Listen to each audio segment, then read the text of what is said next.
उसको एक shadow type की कुछ एक औरत दिखी जिसने वाइट कलर का कुछ पहना हुआ था। तो मतलब बहुत एजेड, मतलब अजीब सी उसकी शक्ल थी, बहुत डरावनी जैसी, क्रीपी सी उसकी शक्ल थी। जय श्री राम, कैसे हैं आप सभी? आशा करती हूँ आप लोग अच्छे होंगे। तो आज की जो हमारी स्टोरी है वो अमन और पायल की स्टोरी है। ये दोनों कपल हैं। तो फ़िलहाल अभी ये मुंबई में रहते हैं। तो इससे पहले इन्होंने गोवा में एक घर खरीदा था। तो वो घर ना हॉन्टेड था। तो उन्हीं की कहानी है, उन्होंने मुझे डीएम पे बताया ये चीज़। अगर आप भी चाहते हो कि मैं आपकी स्टोरी भी शेयर करूँ तो आप मुझे सीधा डीएम कर सकते हैं, और मेरी आईडी की लिंक आपको डिस्क्रिप्शन में मिल जाएगी, तो आप वहाँ से मुझे डीएम कर सकते हैं। तो ये स्टोरी 4 साल पहले की है। अमन एक बिजनेसमैन है और पायल एक हाउसवाइफ है। तो अमन को बिजनेस के चलते हर साल कहीं ना कहीं जाना पड़ता है। तो इस बार उनको गोवा जाना था। अब गोवा में रहने के लिए उनको घर खरीदना था। फिर जिसके बाद बहुत ढूंढने पे उनको एक घर मिल भी गया बहुत सस्ते दाम पे। तो ज़्यादातर अमन जो है वो घर के बाहर ही रहता था बिजनेस के काम से, और जो पायल है वो घर पे ही रहती थी। तो एक दिन पायल जो है वो घर की साफ़ सफाई कर रही होती है, तो उसे कंघी मिलती है। तो उसको ऐसा लगता है कि जो यहाँ पे पहले ऑनर था शायद ये उसकी कंघी होगी, तो वो समझ के उसको उठा लेती है। ठीक है। अब जैसे वो उस कंघी को उठाती तो उसको हल्का सा कुछ महसूस होता है, मतलब कुछ नेगेटिव ऑरा टाइप उसको कुछ महसूस होता है। तो लेकिन वो इस चीज़ को वो इग्नोर कर देती है। फिर एक दिन ऐसे बीत जाता है। अब अगले दिन क्या होता है, जो पायल होती है उसको ना कुछ महसूस होने लगता है कि जैसे उसको कोई फॉलो कर रहा है या उसको कोई देख रहा है, लेकिन वो उसको इग्नोर कर देती है। उसको ऐसे लगता है कि उससे काम की थकान हो रही है, उसको स्ट्रेस हो रहा है, तो इस चक्कर से उसको ऐसा हो रहा है। ऐसे करते करते पायल को 4 दिन हो जाते हैं। फिर जब 5वें दिन पायल सो के उठती है तो वो देखती है कि उसके हाथ में ना रैशेज़ होते हैं। तब पर उसे ये नहीं पता कि वो रैशेज़ आए कैसे, वो इसको भी इग्नोर कर देती है। फिर फ्रेश होकर वो किचन में जाती है खाना बनाने के लिए। जैसे ही अपना काम कर ही रही होती है तो उसको ऐसा महसूस होता है कि उसके पीछे कोई खड़ा है। तो एक बार को तो फिर से वो इग्नोर कर देती है, लेकिन वो जो उसकी शैडो थी वो उसके ऊपर हाथ रखती है। मतलब उसको ऐसा फील होता है कि किसी ने उसके ऊपर हाथ रखा, लेकिन जब वो पीछे मुड़ती है तो पीछे कोई नहीं होता है। तो इस बार वो डर जाती है कि ऐसा क्यों है, क्या हो गया। तो ये चीज़ ना वो अपनी फ्रेंड को बताती है। तो उसकी फ्रेंड उसे सजेस्ट करती है कि ऐसा कुछ भी नहीं है, नॉट टू वरी। मतलब अगर तुझे इतना डर लग ही रहा है तो जब तू सोने जा रही होगी ना तो अपने तकिए के नीचे एक चाकू या मतलब कोई भी शार्प थिंग रख ले, तो ऐसा मतलब जितने भी उसको ड्रीम्स वगैरह आते हैं तो वो नहीं आएंगे। तो पायल अपनी फ्रेंड की बात मान के मतलब नाइफ जो है वो रख लेती है अपनी मतलब तकिए के नीचे। तो अगले दिन क्या होता है कि मतलब जब वो सो के उठती है तो वो नाइफ उसके हाथ में होता है और उसकी कलाई जो है मतलब हल्की सी कटी होती है। अब पायल जब इस चीज़ को देखती है तो वो सच में बहुत डर जाती है।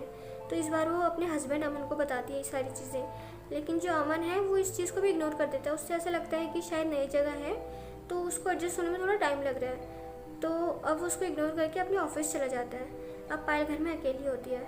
तो अब ये सारी एक्टिविटी ना बहुत बढ़ जाती है। कभी उसको ऐसा लगता है कि कोई भाग रहा है, कोई चढ़ रहा है, वो बहुत डर जाती है। तो दूसरी तरफ जो उसका हस्बैंड होता है ऑफिस में, उसको ऐसा लगता है कि मैं काम के सिलसिले में बहुत बिजी हो गया हूँ और अपनी वाइफ को टाइम नहीं दे पा रहा हूँ। तो वो सोचता है कि ना मैं अब रात को ना डिनर प्लान करूँ। तो वो अपनी वाइफ को फ़ोन करके बोलता है कि तुम रात को रेडी रहना, हम डिनर पे चलेंगे। तो उसकी वाइफ कहती है ठीक है।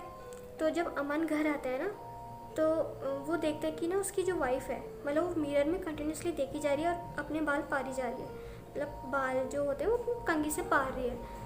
तो वो जो कंघी होती है ना गाइस, वो वही कंघी थी जो उसको पहले मिली थी।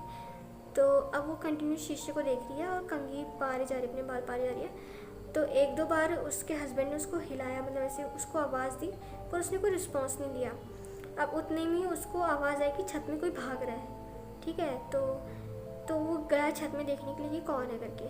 तो उसको एक शेडो टाइप की कुछ एक औरत दिखी जिसने वाइट कलर का कुछ पहना हुआ था। तो मतलब बहुत एजेड, मतलब अजीब सी उसकी शक्ल थी, बहुत डरावनी जैसी, क्रीपी सी उसकी शक्ल थी। और वो जो लेडी थी जो उसको देख रही थी वो कुछ ढूंढ रही थी। तो मतलब कभी उधर जा रही है, कभी उधर जा रही है। तो इतने में अमन ने उससे पूछा कि क्या आपको कोई हेल्प की ज़रूरत है, मैं आप क्या ढूंढ रही हूँ, मैं आपकी हेल्प कर देता हूँ। तो उसने कोई रिस्पॉन्स नहीं दिया। अमन की बहुत बोलने के बाद वो लेडी उसकी तरफ घूमी और उसकी तरफ एक क्रीपी सी स्माइल दी। तो अमन उसको देख के तो बहुत डर गया, जिसके बाद अमन भागकर सीधे नीचे आया, जहाँ पर वो देखते हैं कि जो पायल है वो एक कोने में बैठ के बहुत रो रही है, बहुत रो रही है। तो मतलब ऐसा जैसे नहीं जैसे हम नेचुरल रोते वैसा नहीं, बहुत जैसे कोई राक्षस टाइप का मतलब होता है ना, चिल्ला चिल्ला के रो रहा है, कुछ ऐसे रो रही थी। तब अमन और डर गया। अमन ने उससे पूछा कि क्या बात होगी पायल, तुझे ऐसा क्या हो गया कि तू क्यों रो रही है। तो पायल ने बोला कि मेरा सामान खो गया है और मुझे मेरा सामान नहीं मिल रहा है, मुझे मेरा सामान लौटा दो। अब ये सुन के अमन तो अमन की तो हालत ही ख़राब हो गई। तो अमन ने उससे पूछा कि क्या चाहिए सामान। अब वो सामान का नाम ही ना ले। अब अमन पायल को चुप कराने की बहुत कोशिश कर रहा था, लेकिन जो पायल थी वो चुप ही नहीं हो रही थी। तो ऐसे करते करते पायल ने सीधा अमन का गला पकड़ लिया और उसको ऊपर उठा दिया, पूरे एक हाथ से ऐसे ऊपर उठा दिया।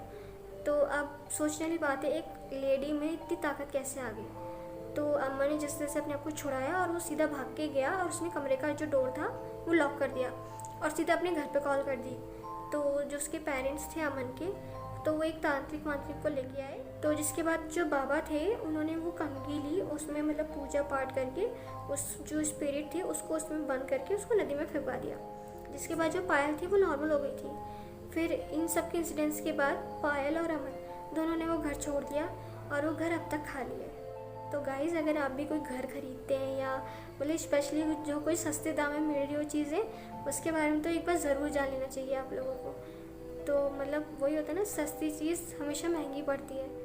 तो बस आज के लिए इतना ही। अगर आपको वीडियो अच्छा लगा हो तो प्लीज़ लाइक करें, सब्सक्राइब करें और शेयर भी करें। तब मिलते हैं अपनी नेक्स्ट वीडियो में, तब तक के लिए टाटा बाय बाय।